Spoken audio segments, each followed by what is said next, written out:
Anti പിന്നാലെയോട് അടുത്തപ്പം അനീഷിനെ വളഞ്ഞിട്ട് ആക്രമിക്കുന്ന ഒരു രീതി കണ്ടുവരുന്നു. വളരെയായി മാനസികമായി ഇവർ തളർത്തുകയും ചെയ്തു. ആകെ 3 സ്ത്രീകൾ മാത്രമേ ഇനി ബിഗ് ബോസിലുള്ളൂ. പക്ഷേ ക്വാളിറ്റി ആ ലക്ഷ്മിയൊക്കെ വളരെ ക്വാളിറ്റിയുള്ള സ്ത്രീയായിരുന്നു. പക്ഷേ അവരുടെ ചെയ്ത ചില 2-3 കാര്യങ്ങൾ എന്ന് വെച്ചാൽ തെറ്റെന്ന് വെച്ചാൽ അവർ കാണാത്ത കാര്യത്തെക്കുറിച്ച് അവർ മറ്റുള്ളവരെ ഹെൽപ്പ് ചെയ്യാൻ വേണ്ടി സ്ത്രീകളെ ഹെൽപ്പ് ചെയ്യാൻ വേണ്ടി ചെയ്യുന്ന ഒരു സാധ്യത ഉണ്ടായിട്ടുണ്ട്. പക്ഷേ അത് തെറ്റാണ്. അവർ കാണാത്ത കാര്യം അവർക്ക് പറയാൻ പാടില്ല. ഒരാൾ പറഞ്ഞു എന്നും പറഞ്ഞു. പിന്നെ അവർക്ക് ഉള്ളതെന്ന് വെച്ച് കഴിഞ്ഞാൽ അതിൻ്റെ ഫുഡ് കഴിച്ചുകൊണ്ടിരുന്നപ്പം പിടിച്ചുറച്ചാൽ പോയി. ഈ 2 ഇതൊഴിച്ചാൽ ബാക്കി ലക്ഷ്മി വളരെ സ്ട്രോങ് ആയി മിടുക്കിയായി സ്ത്രീയാണ്. അതുപോലെ ജിസയിലും വളരെ സ്ട്രോങ്. അവരൊക്കെയാണ് ഈ ടോപ്പ് 5 വരേണ്ടത്. ഇപ്പം വന്ന ഈ 3 എങ്ങനെയാണെന്ന് എനിക്കറിയത്തില്ല. കാരണം കംപ്ലീറ്റ് ആൾക്കാർ ഈ നോമിനേഷൻ ഇടണം ആഴ്ചോറും. എങ്കിലേ കറക്റ്റായി ആൾക്കാർ അവിടെ പിടിച്ചിരിക്കാൻ പറ്റും. ഇല്ലെങ്കിൽ നല്ല കളിക്കുന്നവരെ മാത്രം നോമിനേഷൻ ഇട്ടാൽ അതിൽ നിന്ന് കളിക്കുന്നവർ തന്നെ പുറത്ത് പോകും.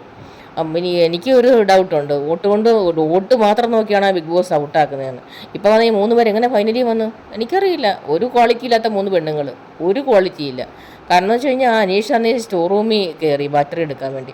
അപ്പം കൂടെ ഷാനവാസിൻ്റെ ബാറ്ററി എടുത്ത് വന്നപ്പോൾ കാണാൻ 3 പെണ്ണുങ്ങളോടെ പോയി പിടിച്ച് അടച്ചു വെച്ചോണ്ടിരിക്കുക, തുറക്കുന്നില്ല. ഒരു 5 മിനിറ്റിക്കുള്ള ആ മനുഷ്യ അവിടെ നിന്ന് വിളിച്ച് ബിഗ് ബോസിന് ഒരു അനക്കമില്ല. കാരണം അനീഷിന് എത്ര ജയിലിൽ കിടന്നാലും എത്ര പീഡനം അനുഭവിച്ചാലും പിന്നെ നെവിൻ അടിച്ചു എന്ന് പറയുന്നു, അതുപോലെ ആതിരി അടിച്ചു, ആരൊക്കെ ഇട്ട് ഉപദ്രവിച്ചാലും ബിഗ് ബോസിനൊരു വിഷമമില്ല. കാരണം പാവപ്പെട്ടവനല്ലേ, ആർക്കും കൊണ്ടാവുന്ന ചെണ്ട പോലെ ആയിട്ടുണ്ട് അനീഷ്. പക്ഷെ വളരെ വിഷമമുണ്ട് ഈ കാണിക്കുന്നത്. ഇതുപോലെ പണ്ടും പിന്നെ അക്ബർ ഇതുപോലെ സ്റ്റോർ റൂമിൽ അടച്ചിട്ടിരുന്നു. പുള്ളിക്ക് അന്നും അറിഞ്ഞില്ല വളരെ വെളിയിൽ നിന്ന് പിടിക്കുകയാണോ അതോ ഇനി ബിഗ് ബോസ് അടച്ചിട്ട് ലോക്ക് ചെയ്തേക്കുവാണോ എന്ന്. ഇപ്പം അവസാനം ഇപ്പോൾ ഷാനവാസ് കൊണ്ട് കയറി ഇപ്പം പിടിച്ച് കാണിച്ചപ്പോൾ ഷാനവാസ് പിടിച്ചാൽ അപ്പോൾ എന്തോ ഏകദേശം മനസ്സിലായി തോന്നുന്നു പുള്ളിക്ക്. പക്ഷെ ഇങ്ങനെ ദ്രോഹിക്കാനും മാത്രം ആ മനുഷ്യൻ എന്താ ചെയ്തത്? ആ പുള്ളി സാധാരണക്കാരായി വന്ന ഒരാളാണ്, ഒറ്റയ്ക്ക് നിന്ന് കളിക്കുന്ന ഒരു വ്യക്തിയാണ്. വന്ന അന്ന് മുതൽ വരെ പിന്നെ ആദ്യകാലത്തായിട്ടൊരു ഗുഡ് മോർണിംഗ് പറഞ്ഞു, പിന്നെ അത് സുപ്രഭാതമാക്കി. അതിനിപ്പോൾ എന്ത് ഗുഡ് മോർണിംഗ് സുപ്രഭാതമൊക്കെ ഇഷ്ടമുള്ളതൊക്കെ പറയാം. എനിക്ക് അതൊന്നും അത്ര വലിയ കുറ്റമെന്ന് എനിക്ക് തോന്നുന്നില്ല. ആവശ്യമില്ലാതെ ചെറിയ കാര്യങ്ങൾക്ക് വരെ 4-5 പ്രാവശ്യം ജയിലിൽ പിടിച്ചിടുക വളരെ എല്ലാം കൂടെ ചെന്ന്. കാരണം ഗ്രൂപ്പാണല്ലോ. ഇപ്പം ആദില, നൂറ, അന്വേഷ്, ഷാനവാസ് 4 പേര് ഒരു ഗ്രൂപ്പാണ്. ഈ 4 ഒരു ഗ്രൂപ്പാകുമ്പോൾ ആര് വേണം ജയിലിൽ ഇടുകയും ആര് വേണം നോമിനേഷൻ വരുത്തുകയും ചെയ്യാൻ പറ്റും. ഇതൊക്കെ ബിഗ് ബോസ് ചിന്തിച്ച് ബുദ്ധിപൂർവ്വം ചെയ്യേണ്ട കാര്യങ്ങളായിരുന്നു. പക്ഷേ ബിഗ് ബോസിൻ്റെ ഭാഗത്തുനിന്നും കുറേ പാടിച്ചിട്ടുണ്ട്.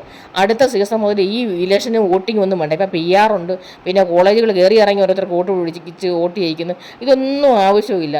ഏറ്റവും നല്ല കളിക്കുന്നവരാരാണോ അത് ആ ബിഗ് ബോസ് ടീം തന്നെ തീരുമാനിച്ചിട്ട് ഔട്ടാക്കുകയും പുറത്താക്കുകയും ചെയ്യുക. അതായിരിക്കും ഇത്രയേക്കാൾ നല്ലതെന്ന് എനിക്ക് തോന്നുന്നു. നന്ദി, നമസ്കാരം. ഇന്നത്തെ നിർത്തുന്നു. രാത്രി 12 മണിക്ക് അതൊക്കെ സംഭവിക്കുന്നു. ആലോചിക്ക്, രാത്രി 12 മണിക്ക് ഒരു മനുഷ്യനെ സ്റ്റോർ റൂമിലിട്ട് 3 കൂടെ പിടിച്ച് വലിച്ച് അടച്ചിട്ടിരിക്കുക. പുള്ളി വെച്ച് ലോക്കായി പോയെന്ന്. എന്തൊരു ഫെയിലായി കാണിക്കുന്നവരൊക്കെ. വളരെ മോശം. ഗെയിം കളിക്കുന്നത് ഇങ്ങനെയൊക്കെ ഗെയിം. ഇതാണ് ഒരു ഗെയിം. ഇതാണ് ബിഗ് ബോസ് ഗെയിം എന്ന് പറയുന്നത്. ഇതിനൊക്കെ വാണിംഗ് കൊടുക്കണം ബിഗ് ബോസ്.